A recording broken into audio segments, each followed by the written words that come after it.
Flipkart சைட்லேருந்து ஒரு ஷாக்கிங்கான update கொடுத்துருக்காங்க. நீங்கள் ஆல்ரெடி Flipkart செல்லராக இருந்தீங்க அப்படின்னா கொஞ்ச நாளுக்கு முன்னாடி உங்களுக்கு மெயில் வந்திருக்கும். அது பார்த்தீங்கன்னா இப்படி தான் இருந்திருக்கும்.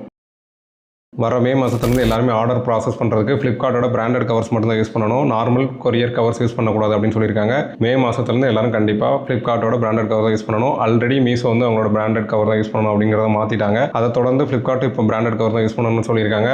நீ அடுத்து அமேசான் இதை மாற்றுறதுக்கு நிறைய சான்சஸ் இருக்குது. ஸோ நீங்கள் வந்து பல்காக ஆர்டர் போட போகிறீங்க, நார்மல் கவர் ஆர்டர் போட்டு அதை டேப் நம்ம யூஸ் பண்ணிக்கலாம் அப்படின்னு நினச்சிங்கன்னா அதை கொஞ்சம் ஸ்டாப் பண்ணிவிட்டு ஃப்ளிப்கார்ட்டோட பிராண்டட் கவர் வாங்கிக்கோங்க. மீஷோவில் பண்ணுறீங்க அப்படின்னா ஆல்ரெடி பிராண்டட் வாங்கியிருப்பீங்க. அமேசானுக்குமே வாங்கிடுங்க. ஏன்னா இப்போ நம்ம பிராண்டட் இல்லாத வாங்கணும்னா அமேசான் மட்டும்தான் யூஸ் ஆக போகுது. ஸோ அதுக்கும் தனியாக வாங்கிக்கலாம். எதுக்காக பிராண்டட் கவர் இன்சிஸ்ட் பண்ணுறாங்க அப்படின்னு பார்த்தீங்கன்னா ஃபஸ்ட்டு பிராண்டு தான். அவங்களோட பிராண்ட் ஃப்ளிப்கார்ட் ஆர் மீஷோ அவங்களோட பிராண்டை வந்து அவங்க எஸ்டாப்ளிஷ் பண்ணுறாங்க. கஸ்டமருக்கு ஒரு ட்ரஸ்ட் கிரியேட் ஆகும். ஃப்ளிப்கார்ட் நான் ஆர்டர் பண்ண ஃப்ளிப்கார்ட் கவரில் வருது அப்படின்றப்போ அவங்களுக்கு ஒரு ட்ரஸ்ட் ஃபேக்டராக இருக்கும். இப்போ நார்மல் கவரில் கொடுக்கறத விட ஃப்ளிப்கார்ட்டில் ஆர்டர் பண்ணும்போது ஃப்ளிப்கார்ட் கவர், மீஷோவில் பண்ணும்போது மீஷோ, அந்த மாதிரி அவங்க நம்ம கொடுக்கும்போது அவங்களுக்கு கொஞ்சம் ட்ரஸ்ட் இன்க்ரீஸ் ஆகும்.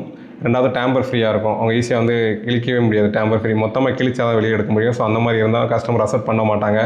அது ஒரு ரீசன். முக்கியமான காரணம் என்ன பார்த்தீங்கன்னா, டெலிவரி பார்ட்னர் வந்து அவங்க ஆர்டர் எடுக்கும்போது ஸ்கேன் பண்ணுவாங்க இல்லையா, பார்கோட் ஸ்கேன் ஆனதுக்கப்புறம் அவங்க ஆர்டர் வந்து எடுத்துட்டாங்க அப்படின்ற அப்டேட் வந்து ஃப்ளிப்கார்ட் சைடில், மீஷோ சைடில் போயிடும்.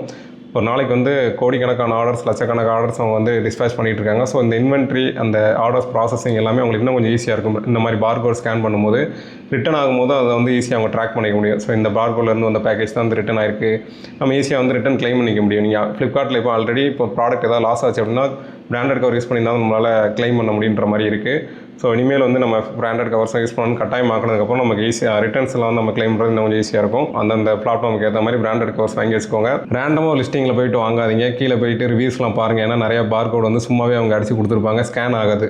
ஸோ அதெல்லாம் வாங்கிட்டோம் அப்படின்னா வேஸ்ட்டு. ஃப்ளிப்கார்ட் அஃபீஷியல் வெப்சைட்லேயே, மீஷோலேயே கொடுத்துருப்பாங்க. எங்களோட ஆத்தரைஸ்டு செல்லர்ஸ்லாம் இருக்காங்க, ஏஜென்சிஸ் இருக்காங்க, நீ அவங்ககிட்ட வாங்கிக்கோன்ற மாதிரி சொல்லியிருப்பாங்க.